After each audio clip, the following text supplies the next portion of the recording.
കൂടുതൽ വാർത്തകളും വീഡിയോകളും കാണാൻ ഈ ചാനൽ സബ്സ്ക്രൈബ് ചെയ്യുക. കൂടെ ബെൽ ബട്ടൺ അമർത്തുക. നമസ്കാരം. പൊങ്കാലയിടുന്നത് മൺകലത്തിൽ തന്നെ പൊങ്കാലയിടണമെന്ന് പറയുന്നതിൻ്റെ ആവശ്യം, മൺകലത്തിൽ പൊങ്കാലയിട്ടാലുള്ള പ്രാധാന്യം എന്ത്? സർവമംഗള മാംഗല്യേ ശിവേ സർവാർത്ഥസാധികേ ശരണ്യേ ത്രയംബകേ ഗൗരി നാരായണി നമസ്തുതേ. സാധാരണ ദേവീക്ഷേത്രങ്ങളിലൊക്കെയാണ് പൊങ്കാലയിടാറ്. ആറ്റുകാൽ പൊങ്കാലയൊക്കെ വളരെ വിശേഷമാണ്. ഇപ്പോൾ 2 വർഷമായിട്ട് നമുക്ക് കൊറോണ കാരണം, കോവിഡ് കാരണം, മഹാമാരി കാരണം ഒന്നും ചെയ്യാൻ പറ്റിയിട്ടില്ല. വർഷങ്ങളായിട്ട് പൊങ്കാലയിട്ട് പോന്നിരുന്നവർക്കൊക്കെ ഈ 2 വർഷം വളരെ സങ്കടമാണ്, ഒന്നും ഇടാൻ സാധിച്ചിട്ടില്ല. വളരെ സാധാരണ ദേവീക്ഷേത്രങ്ങളിലാണ് പൊങ്കാല അർപ്പിച്ച് കാണുന്നത്. നാഗദേവതകൾക്കും മറ്റു ചില ദേവന്മാർക്കും ഒക്കെ നമ്മൾ പൊങ്കാലയിടുന്ന പതിവുണ്ട്.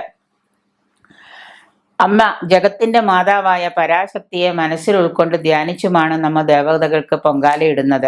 സ്ത്രീകളായാൽ ഒരിക്കലെങ്കിലും പൊങ്കാല ഇട്ടിട്ടുണ്ടാവണം എന്നാണ് പറയുന്നത്. ഇരുട്ടിൽ നിന്ന് വെളിച്ചത്തിലേക്ക് വഴി നടത്തിക്കണമേ എന്ന് പ്രാർത്ഥിച്ചുകൊണ്ടാണ്, ഇരുളടഞ്ഞ ജീവിതത്തിൽ നിന്ന് എന്നെ ജീവിതത്തിന്റെ വെളിച്ചത്തിലേക്കും, വെളിച്ചം എൻ്റെ ജീവിതത്തിലേക്കും കുടുംബത്തിലേക്കും വരുത്തണമേ എന്ന് പ്രാർത്ഥിച്ചുകൊണ്ടാണ് നമ്മൾ ഈ വഴിപാടുകളൊക്കെ നടത്തുന്നതും പൊങ്കാല അർപ്പിക്കുന്നതും.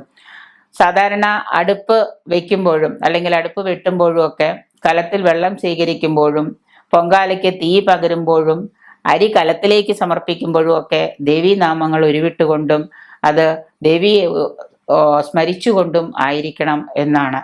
കാരണം നമ്മൾ ഇതൊക്കെ ചെയ്യുന്നത് കുടുംബ ഐശ്വര്യത്തിനും സമൂഹത്തിന്റെ ഐശ്വര്യത്തിനൊക്കെ വേണ്ടിയാണെങ്കിൽ പോലും ദേവീനാമങ്ങൾ ഉരുവിട്ടുകൊണ്ടായിരിക്കണം ഇതിലെ ഓരോ ചടങ്ങുകളും നമ്മൾ പൊങ്കാല ഏൽപ്പിക്കുന്ന സമയത്ത് ഓരോ ചടങ്ങുകളും ചെയ്യേണ്ടത്. ഇനി മൺകലത്തിൽ തന്നെയാകണം പൊങ്കാല ഇടേണ്ടത് എന്നും നിർബന്ധമുണ്ട്. കാരണം ചെമ്പുപാത്രത്തിൽ പൊങ്കാലയിടുന്നതും പണ്ട് പതിവാണ്. പണ്ട് മൺകലത്തിൽ മാത്രമല്ല, ചെമ്പുപാത്രത്തിലും, നല്ല ശുദ്ധമായ ചെമ്പുപാത്രത്തിലും പൊങ്കാല അർപ്പിക്കാം നമുക്ക്. മൺകലത്തിൽ തന്നെ വേണമെന്ന് നിർബന്ധമില്ല. നല്ല ശുദ്ധമായ ഇപ്പൊ പിന്നെ നല്ല ചെമ്പുപാത്രങ്ങളൊന്നും കിട്ടാനില്ലാത്തതുകൊണ്ട് മൺകലത്തിൽ തന്നെ പൊങ്കാല അർപ്പിക്കുന്നു എന്നുള്ളത്. പണ്ട് ചെമ്പുപാത്രത്തിലൊക്കെ പൊങ്കാലയിട്ടിരുന്നു എന്നുള്ളത് വളരെ വിശേഷമാണ്. ജീവിതത്തിൽ സംഭവിക്കുന്ന പ്രയാസങ്ങളും ദുരിതങ്ങളും പ്രതിസന്ധികളും ബുദ്ധിമുട്ടുകളും ഒക്കെ ദൂരീകരിക്കണമെന്ന് വിചാരിച്ച് നമ്മൾ ഓരോ ഭക്തരും ഒരു നേർച്ചയായിട്ട്, ഒരു വഴിപാടായിട്ടാണ് എന്ത് ചെയ്യുന്നത്?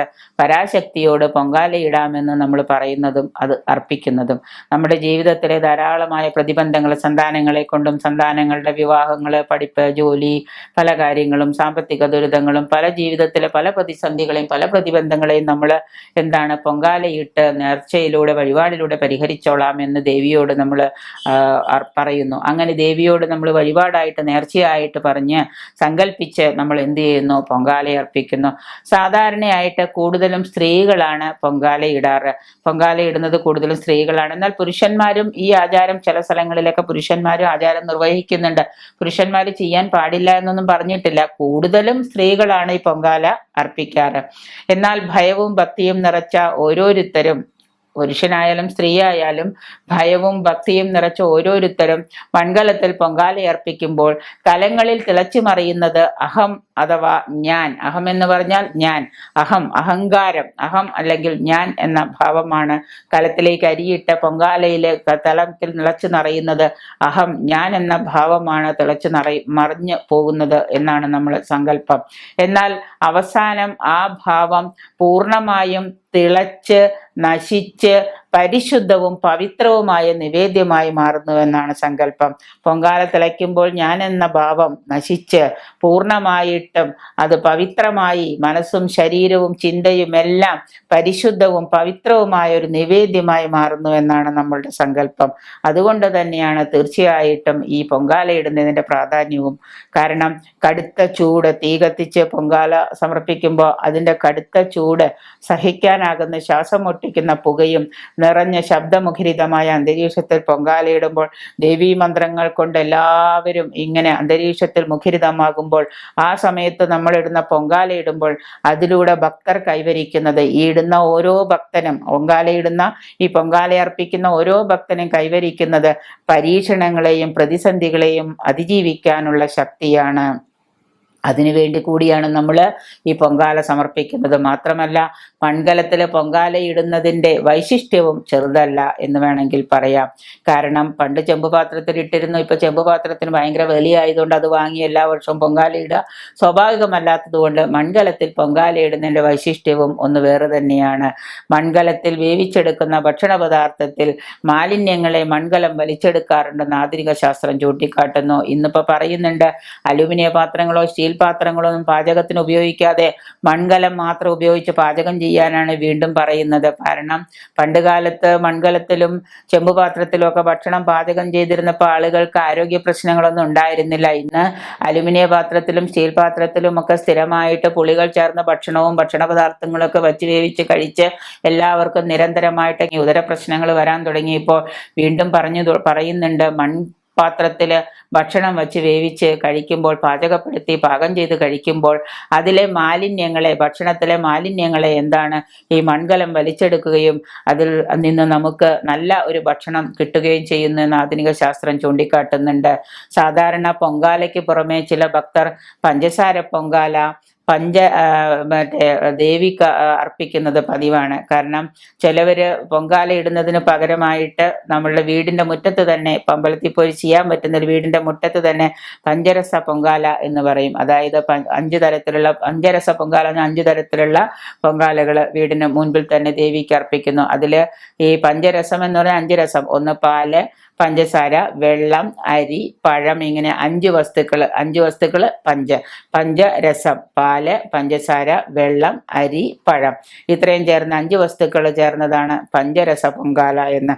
വീടിനുള്ളിൽ തന്നെ ദേവിക്ക് വേണ്ടിയും പഞ്ചരസ പൊങ്കാല അർപ്പിക്കുന്നവരുണ്ട്. അപ്പോൾ നമ്മൾ പൊങ്കാലത്തിൽ പൊങ്കാലയിടുന്ന സമയത്ത് അരി വെന്ത് കഴിയുമ്പോൾ പാലൊഴിച്ച് പഞ്ചസാരയിട്ട് പഴം അതിൽ നുറുക്കിയിട്ട് പഞ്ചരസ പൊങ്കാലയും നമ്മൾ അർപ്പിക്കാറുണ്ട്. നിവേദ്യത്തിനായിട്ട് സാധാരണ ഉപയോഗിക്കുന്ന അരി, ഇനി നമ്മൾ മൺകലത്തിൽ പൊങ്കാലയിടാൻ വേണ്ടി നിവേദ്യത്തിനായിട്ട് ഉപയോഗിക്കുന്ന അരി ഉണക്കി കുത്തി, ഉണക്കലരി എന്നാണ് പറയുക, ഉണക്കി കുത്തി തവിട് കളയാത്തതായിരിക്കണം എന്ന് നിർബന്ധവുമുണ്ട്. കാരണം അതിലെ തവിട് നമ്മൾ പുറത്തേക്ക് കളഞ്ഞ് ചേറ്റി വൃത്തിയാക്കി എടുക്കുന്നതിന് പകരം ഉണക്കി കുത്തി തവിട് കളയാത്തതായിരിക്കണം പൊങ്കാലയ്ക്ക് എടുക്കുന്ന അരി. അക്കാരണത്താൽ അതിന് അതീവ ഗുണവും ഉണ്ടായിരിക്കും പൊങ്കാലയ്ക്ക്. തവിട് കളയാത്ത അരി ഇന്ന് ആരോഗ്യ പ്രശ്നങ്ങൾ ഉണ്ടാക്കുന്നില്ല, അത് കഴിക്കണമെന്നൊക്കെയാണ് പറയുന്നത്. പക്ഷെ നമ്മൾ കഴുകുമ്പോൾ തന്നെ തവിടൊക്കെ ഊറ്റിക്കളഞ്ഞിട്ട് നമ്മൾ ചെയ്യുള്ളൂ. അപ്പോൾ അതുകൊണ്ട് തന്നെ തവിട് കളയാത്ത ഉണക്കി കുത്തിയ അരിയും അതിന് അതീവ ഗുണവും ഔഷധപ്രദവുമാണ് ഈ പറയുന്ന പൊങ്കാലയിൽ ഉപയോഗിക്കുന്ന നേദ്യം. ക്ഷേത്രത്തിൽ നിവേദ്യം ഉണ്ടാക്കുന്നതിന് ഉപയോഗിച്ചു വരുന്നത് ഓട്ടുരുളിയാണ്. ക്ഷേത്രത്തിലൊക്കെ എപ്പോഴും നമ്മൾ പായസം വയ്ക്കുന്നത് ഓട്ടുരുളിയാണ്. അതുകൊണ്ട് തന്നെ മറ്റുള്ള ഏതെങ്കിലും വസ്തുവിലേതുപോലെ യാതൊരു ദോഷവും ഉണ്ടാക്കാത്തതാണ് ഓട്ടുരുളി. നമുക്ക് നമ്മുടെ വീട്ടിലൊരു ചെറിയ ഓട്ടുരുളി ഉണ്ടെങ്കിൽ അതിൽ നമുക്ക് വേണമെങ്കിൽ ചെയ്യാം. പക്ഷേ ഓട്ടുരുളി, അമ്പലത്തിലെ ഓട്ടുരുളി, ക്ഷേത്രത്തിലെ ഓട്ടുരുളിയിൽ പാചകം ചെയ്യുമ്പോൾ യാതൊരു വിധത്തിലുള്ള ദോഷവും ഉണ്ടാക്കാത്ത ഒരു സാധനമാണ് ഓട്ടുരുളി. നേദ്യമിളക്കുന്ന ചട്ടുകം, ഇനി ഓട്ടുരുളിയിൽ നേദ്യമിളക്കുന്ന ചട്ടുകം ഓടിലോ ഇരുമ്പിലോ നിർമ്മിച്ചവയായിരിക്കണം എന്നും പറയുന്നുണ്ട്. രണ്ടായാലും ഗുണം തന്നെ. ഇരുമ്പായാലും ഓട്ടുരുളിയിൽ ഇളക്കുന്ന ചട്ടുകം ഓടിൻ്റെതായാലും രണ്ടിലെയും ഗുണവും ഒന്ന് തന്നെയാണ്. ഇരുമ്പിൻ്റെ അംശം ആഹാരത്തിൽ ചേർന്നാലുണ്ടാകുന്ന ഗുണത്തെ ആധുനിക വൈദ്യശാസ്ത്രം കൂടി അംഗീകരിച്ചു കഴിഞ്ഞതാണ്. കാരണം ഇരുമ്പിൻ്റെ അംശം ചേർന്നതാണല്ലോ ടോണിക്ക്. ഈ ടോണിക്ക് കുട്ടികൾക്ക് കഴിക്കാൻ കൊടുക്കുന്ന എന്തിനാ? ഇരുമ്പ് സത്തുള്ളിച്ചെല്ലാണ്. അപ്പം അതുപോലെ തന്നെ ഓട്ടുരുളിയിൽ നമ്മൾ ഇളക്കുന്ന ചട്ടുകം ഇരുമ്പിൻ്റെതായാലും ഓട്ടുരുളിയായാലും അതൊരു ക്ഷേത്രത്തിൽ പാചകം ചെയ്യുമ്പോൾ, പായസം നമ്മൾ ഉണ്ടാക്കി കഴിക്കുമ്പോൾ, നേദ്യം ഉണ്ടാക്കി കഴിക്കുമ്പോൾ അതിൽ നിന്ന് ധാരാളം എനർജി നമ്മളുടെ ഉള്ളിലേക്ക് ചെല്ലുന്നു എന്ന് ആധുനിക വൈദ്യശാസ്ത്രം കൂടി അംഗീകരിച്ചിട്ടുണ്ട്. അതുകൊണ്ട് തന്നെ മൺകലത്തിൽ പൊങ്കാലയിടുമ്പോൾ അതിൻ്റെ പ്രത്യേകതകളെ ഉൾക്കൊണ്ടുകൊണ്ട് തന്നെ നമ്മൾ ചെയ്യാൻ ശ്രമിക്കാം.